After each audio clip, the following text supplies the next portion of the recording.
Vote দেওয়ার পরে একটা দিন সে অবসরে ছিল না। সে প্রতিদিন তার এলাকায় কাজ করে যাচ্ছেন, বিভিন্ন প্রতিষ্ঠান করছেন। এইরকম একজন কর্মবীর মানুষকে আপনার এমপি বানিয়েছেন। আল্লাহর রহমতে নিশ্চয়ই ভালো মানুষকে বানাইছেন, তাই না?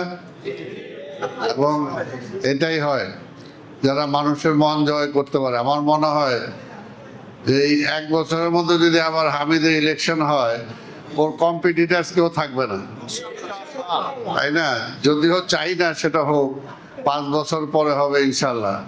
5 বছর পরে আবার জয়লাভ করবে, কি বলেন? তাই, কারণ মানুষ তো কাজের মানুষ চায়, যারা কাজ করবে। কারণ মানুষ নেতা বানায় মানুষের জন্য। এতদিন এটা পাল্টে গেছিল, নেতারা নেতা নিজের জন্য হয়, এমপি মন্ত্রী দেখা গেছে নিজেরা কিভাবে বেনিফিট পাবে সেটার জন্য হয়। কিন্তু আজকে হামিদ কিন্তু অল্প কয়দিনেই প্রমাণ করে দিছে যে না, নেতা হইতে গেলে জনগণের জন্য কাজ করতে হবে। তো সেটাই বলবো।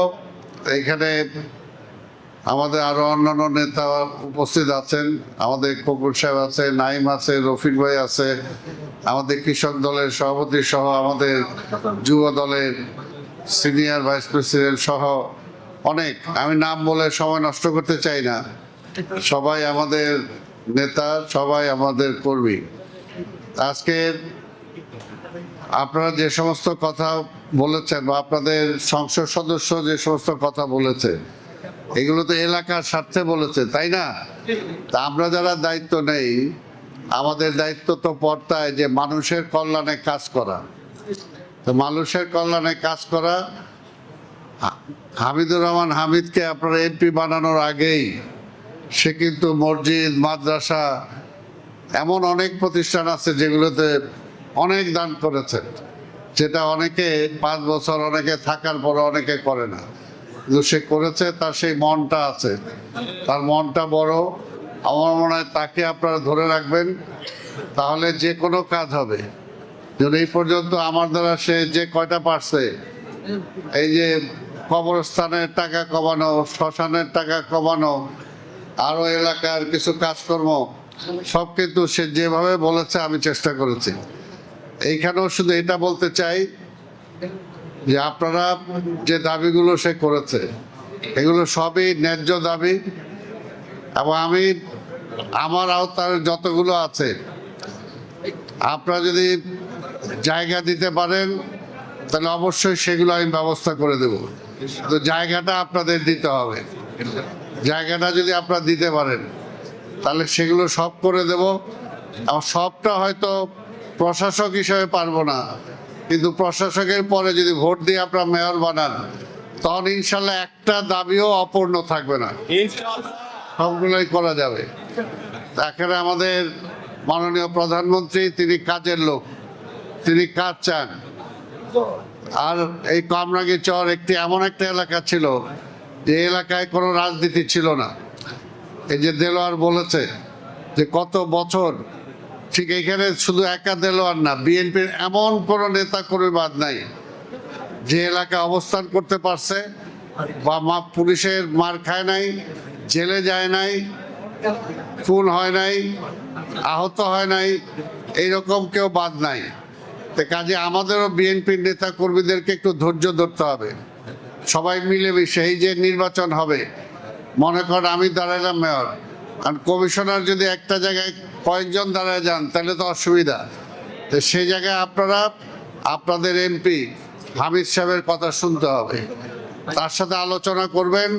আলোচনা করে একজন করে যদি প্রার্থী দেওয়া যায় তাহলে সেটা এলাকার জন্য সুবিধা হবে। তাহলে আমরা সবাই মিলেমিশে করতে পারবো। আর সবাই কমিশনার না হইলেও তো আরো অনেক দায়িত্ব আছে, সেই সমস্ত দায়িত্ব সে ভাগ করে দিবে।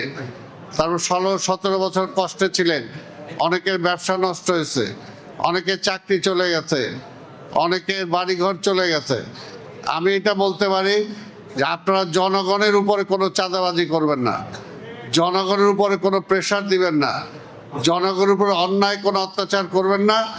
যারা নিবেদিত এরকম কর্মী আছেন, এদের দায়িত্ব আপনাদের এমপি হামিদ সাহেবের এবং আমার। আমরা দুজনে ইনশাল্লাহ 5 বছরের মধ্যে কোনো কর্মী বলতে পারবে না যে আমি এই দলের জন্য আমি আমার ব্যবসা হারাইছি, বাড়ি হারাইছি, দল আমাকে দেখেই নাই, এইটা কেউ বলতে পারবে না। আমি এটা বলতে পারি, কিন্তু সেটার জন্য ভালো থাকতে হবে, সেটার জন্য জনগণের মন জয় করতে হবে।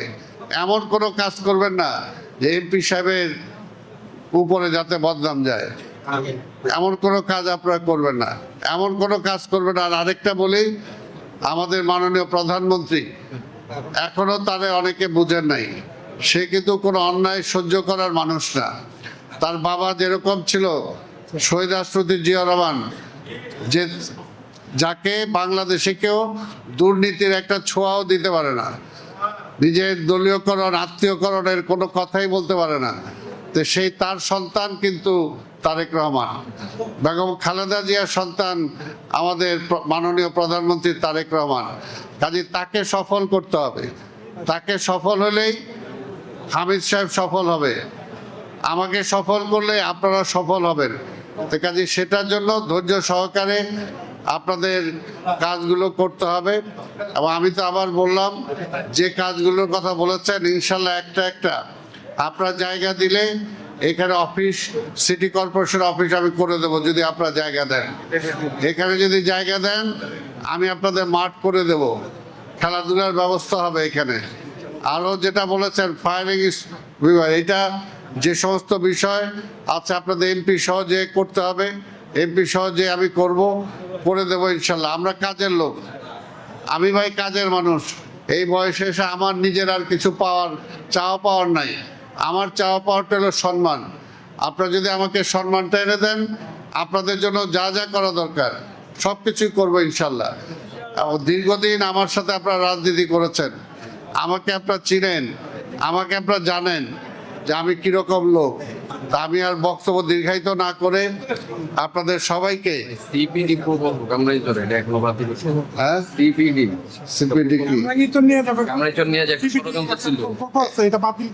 আচ্ছা, এইটা তো এমপি সাহেবের নেতৃত্বে, এমপি সাহেব যা যা চাবে তার সাথে আমি আছি, ঠিক আছে। এইটা বাতিলের জন্য আপনি এমপি সাহেবের সাথে আলাপ করবেন, গভর্নমেন্টকে সহযোগিতা করতে হবে, গভর্নমেন্টকে বুঝাইতে হবে আপনাদের কল্যাণে, আপনাদের ভালোর জন্য যেটা, সেটা অবশ্যই আমাদের মাননীয় প্রধানমন্ত্রী করবেন, আমাদের মন্ত্রীরা করবেন, এবং আমরা তার সাহায্যে থাকবো ইনশাল্লাহ। তবে আপনাদেরকেও কথা দিতে হবে, সরকারকে সাহায্য করতে হবে।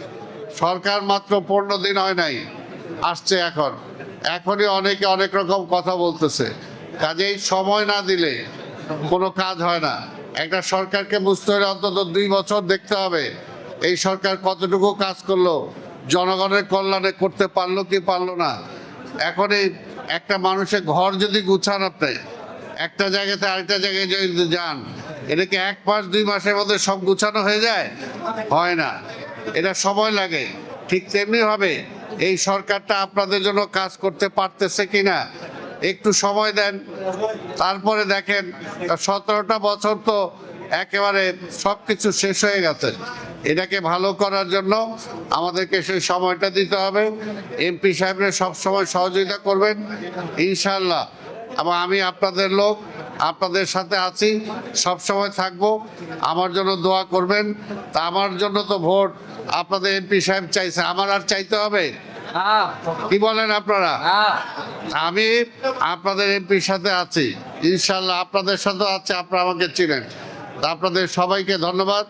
আগামী দিনে ইনশাল্লাহ কামরাঙ্গীরচরের উন্নয়নের জন্য আমরা একসাথে কাজ করব, এটাই বলে যে সমস্ত দাবিগুলো দিচ্ছেন সেগুলো পূরণ করার জন্য চেষ্টা করব।